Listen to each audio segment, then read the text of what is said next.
কোরবানির ঈদ। ছোটবেলায় আমরা কোরবানির ঈদকে বলতাম বড় ঈদ। আর রোজার ঈদ হলো খুশির ঈদ। নতুন জামা কাপড় পাওয়ার ঈদ। সালামি দিলে সালাম করলে সালামি পাওয়ার ঈদ। কোরবানির ঈদের সময় সালামি পাওয়া যায় সালাম দিলে এবং নতুন জামা কাপড় আমাদের সময় আমাদের যুগে কোরবানির ঈদের সময় তেমন পাওয়া যাইত না। যারা অনেক ধনী শহরে ছিল তাদের ছেলেমেয়েরা জামা কাপড় পেত বা বাড়ির লোকরাও মা, চাচি, জেঠি, বাবা, মুরব্বিরাও রোজার ঈদের সময়, খুশির ঈদের সময় জামা কাপড় পেত। এটা আর্থিক অবস্থার উপর নির্ভর করে।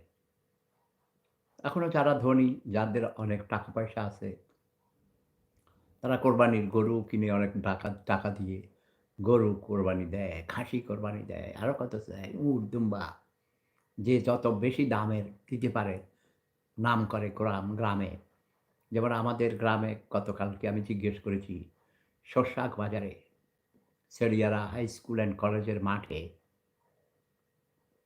ঈদের গরুর হাট বসে। বেশ অনেক বছর থেকেই বসে।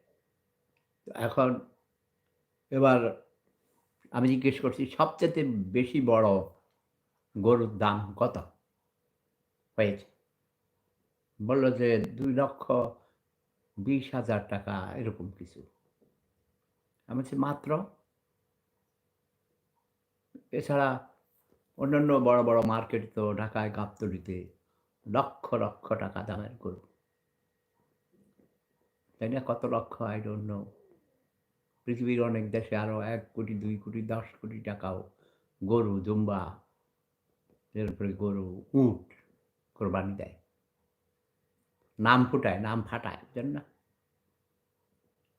তো এই যে আমাদের চেড়িয়ারা, সরসাত, রাগই, হাড়েরপাড়া, দশনাপাড়া, ভবানীপুর, এই ধামরা, এইসব অঞ্চল, এটা হলো সূচিপাড়া ১৩ নম্বর উত্তর সূচিপাড়া ইউনিয়নের পশ্চিম অংশ, ধামরার খালের পশ্চিম পাড়। এই অঞ্চলে ধনী লোকের সংখ্যা কম। আমাদের শস্যাক বাজারের ঘরের চেহারা দেখলেই বোঝা যায়। এখনো ভাঙা-ভুঙা বস্তি কেমন, কালকে দেখে আমার খুব খারাপ লাগছে ভাই।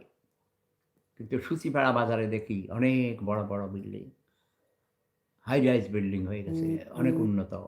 সেখানে ডিগ্রি কলেজ আছে। আর আমাদের চেড়িয়ারা হাই স্কুলের সাথে কলেজ হয়েছে আজকে প্রায় ৩-৪ বছর হয়েছে। Intermediate college. ভালো রেজাল্ট করছে শুনছি। একসময় ডিগ্রি কলেজ হবে। এই যে শিক্ষা প্রতিষ্ঠানের সাথে, সাথে আগে দেখা গেছে যেখানে মাদ্রাসা হয়েছে, যেমন আমাদের পাশের গ্রামে, আমাদের গ্রাম থেকে দক্ষিণের গ্রাম রাগুই, সেখানে অনেক বড় মাদ্রাসা করেছেন দেওয়ানবাড়ির হুজুর। ছোটবেলায় যখন মাটি কাটতো আমি নিচে যাইতাম। নুনিয়া মাদ্রাসা, সূচিপাড়া হাই স্কুল। যখন দেখতাম কোথাও মানে এই ধরনের কাজ, রাস্তা বানায়, আমি নিজে থেকে গিয়ে, গিয়ে সেখানে ছোট ছিলাম, অংশগ্রহণ করতাম। যতদূর পারি অন্যরা উৎসাহিত হয়, তাই না? সবাই মিলে করলে যেকোনো কাজ দ্রুত করা সম্ভব। তো যেটা বলছিলাম যে আমাদের সরষাক বাজার এলাকায় মানে হিন্টারল্যান্ড, সরষাক বাজারের আশেপাশে যেইসব গ্রামগুলো, এইসব গ্রামের মানুষ গরিব। গরিব, চোর-চোট্টা, ছেলে-মেয়েগুলো বেয়াদব, উচ্ছৃঙ্খল, ড্রাগ অ্যাডিক্ট শুনেছি, নেশাখোর।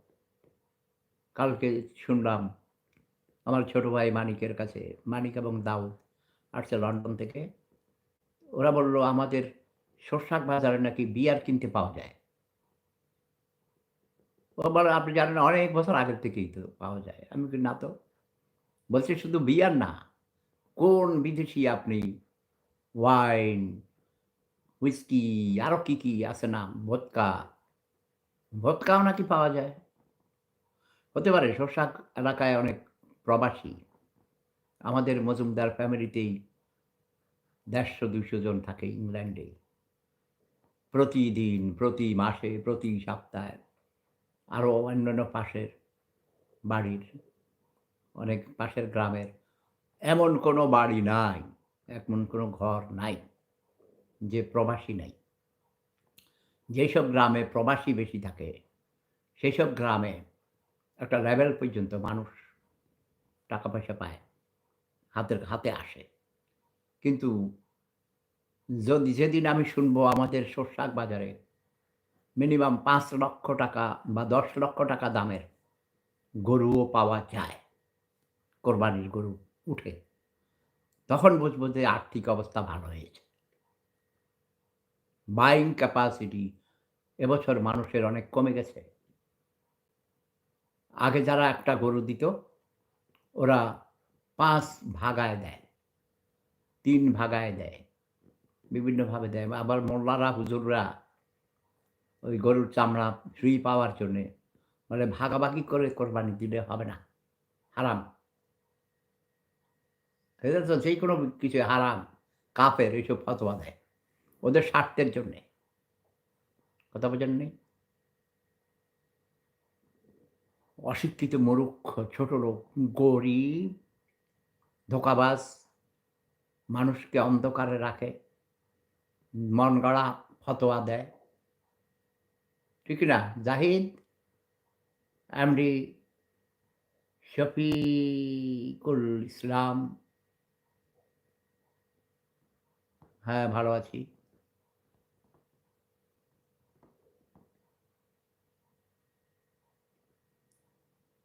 ঠিক আছে। আপু কোন ক্লাসে পড়েন? জাহিদ কাকে লিখেছে? আপুকে? উজ্জ্বল দাস, হাসিনা কি অবস্থা হবে? সেবুদা, শেখ হাসিনার ফাঁসি হবে। ওরা ফাঁসির হুকুম দিবে, কিন্তু কার্যকরী করতে পারবে না। মৃত্যুদণ্ড দিবে। এখন ফাঁসিতে হইতে পারে, ফায়ারিং স্কোয়াডে দিয়ে অথবা গুলি করে হত্যা করতে পারে। অথবা বলবে তুমি নিজের হাতে বিষ পান করো। মৃত্যুদণ্ড দিবে। শুধু হাসিনা না, আরো অনেককেই। দেখ ওদের খেলা ওরা খেলবে, ওদের হাতে ক্ষমতা। এখন এই জন্যে তো আমার হাসু আপা নিজেই দায়ী। ঠিক কি না? হাসিও আসে, আবার খুব খারাপও লাগে। ৬০০ কতজনকে নাকি বঙ্গবন্ধু সহ কতজনকে মুক্তিযোদ্ধা উপাধি কেড়ে নিয়েছে। এখন ওরা নিজেরা আইন বানায়। হুজুরের ইচ্ছা মতো, বুঝছো? আমাদের গ্রামে ছোটবেলায় পাশের বাড়ির মতি নামে এক ছেলে ছিল, আমার সমবয়সী। হ্যাঁ? মতি মরে গেছে। যাক, মরা মানুষের নাম নিয়ে বাজে কথা কইতে নাই, বদনাম করতে নাই। এটা আল্লাহ গুনাহ দিবে। আমি এটা আর বলব না, কথাটা আইসা গেছিল। মানে কালো গাই আর সাদা গাই। হুজুর ফতোয়া দিয়েছে, কালো গাইকে ধর্ষণ করলে কম সাজা হবে। লাল গাইকে ধর্ষণ করলে বেশি সাজা হবে। এরকম একটা হাদিস বানাইছে, দিল হাদিস। আমাদের দেশের হুজুররা খাড়ার মধ্যে হাদিস বানাইতে পারে। মানে নিজেদের পক্ষে আইন বানায়। পার্লামেন্টে যখন আইন বানায়, সেখানেও এরকম তোমার নিজেদের জন্য আইন তৈরি করে। ঠিক বলে নেই? ঠিক বলেছি? আমার হাঁসু আপা অনেকে বলে, আমারও মন বলেছিল যে হাঁটু আপা আসবেন ফিরে। কিন্তু হাঁটু আপা ফিরে আসার সম্ভাবনা দিন, দিন ক্ষীণ হয়ে যাচ্ছে। কারণ professor doctor Mohammad Yunus sub, যার নামের আগে মোহাম্মদ, আমাদের নবী হযরত মুহাম্মদ মুস্তাফা আহমদ মুস্তাফা সাল্লাল্লাহু আলাইহি সাল্লামের এই যে রওজা মোবারক, মসজিদে নববী আমার পিছনে। তার নামের আগে মোহাম্মদ আছে, ইউনুস, ইউনুস নবীর নাম আছে। যে ইউনুস নবী মাছের পেটে ঢুকে গিয়েছিল, কিন্তু মাছ তাকে খেয়ে ফেলতে পারেনি, আবার ওগলাইয়া দিছে। সেই ইউনুস নবীর নাম তার নামের সাথে মিল। অথচ তার মতো ভাই ধোঁকাবাজ, মিথ্যুক, প্রতারক, সিটার, বাটপার, চোর। কালকে এক লোক বলতেছে তার ছেলেকে লেখাপড়া করাইতেছে। এখন আর লেখাপড়া করাবে না। কতদূর পর্যন্ত করেছে, কলেজে পড়ে। কইছে আর বেশি লেখাপড়া করাবে না। কেন? কয় যে বেশি লেখাপড়া করলে ইউনুস হবে। ও মাই গড! বেশি লেখাপড়া করাইলে ইউনুস হবে, ইউনুস। মানে ইউনুস ধোঁকাবাজ, চোর, ফাঁকিবাজ, ট্যাক্স ফাঁকিবাজ। নতুন এই যে ট্যাক্সের ব্যাপার যে কি কয় বাজেট পেশ করেছে, সেখানে নাকি নোবেল প্রাইজের উপর ট্যাক্স ছিল আগে, সেটা বাতিল করেছে। ওনার গ্রামীণ ব্যাংকের উপর ট্যাক্স বাতিল করেছে। উনি অনেক ফায়দা নিয়েছেন। ওনার সব মামলা খারিজ করে দিয়েছেন। কথা বোঝা গেছে?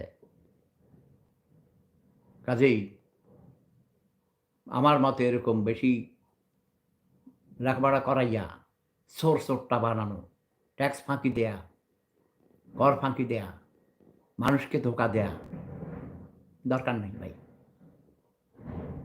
ফার্মার বানাও, ছেলে মেয়েদেরকে কৃষক বানাও, মহিলারাও কৃষক হইতে পারে, আধুনিক কৃষক। যাক ভাই, আমার শরীর ও মন ভালো নেই। আমি ক্লান্ত। বাহিরে যাওয়ার কথা ১১টার পরে বা ১টা-২টার পরে। আমার ছোট ভাই মানিক এসেছে লন্ডন থেকে। আমার চাচাতো ভাই দাউদ এসেছে, হাজী দাউদ। সে হজ করেছে ওর মায়ের সাথে, আমার চাচি আম্মার সাথে 95 এ। সে লন্ডনে থাকে, ওরা মানে ইংল্যান্ডে থাকে। তো কালকে ওদেরকে নিয়ে অনেক ঘুরেছি, অনেক মজা করেছি, অনেক দুষ্টুমি করেছি, ফান করেছি। কখনো, কখনো খুঁটিনাটি বুঝো না, দুষ্টুমি করেছি। ইয়াস! ওরা আমার নাতির মতো, নাতির মতো। বুঝছো? আমি হইছি দাদা, সবার দাদা।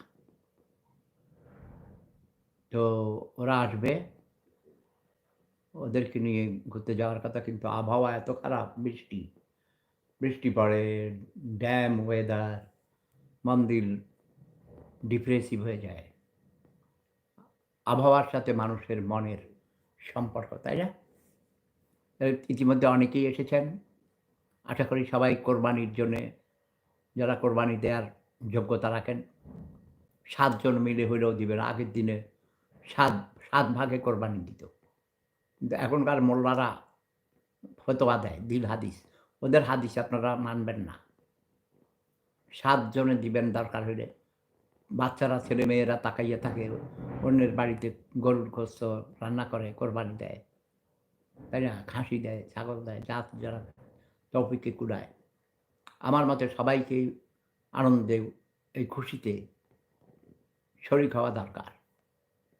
গরিব আছে অনেকেই, সারা বছর গরুর মাংস খাইতে পারে না, কোরবানির অপেক্ষায় থাকে। ধনী লোকরা যখন গরু কোরবানি দিবে, তখন তাদেরকেও দেয় ২-৪ টুকরা, ১০ টুকরা করে দেয়। তখন তারা গরুর গোশত খাইতে পারে। সবাই ভালো থাকুন, সুস্থ থাকুন। Advance Eid Mubarak. Love is power.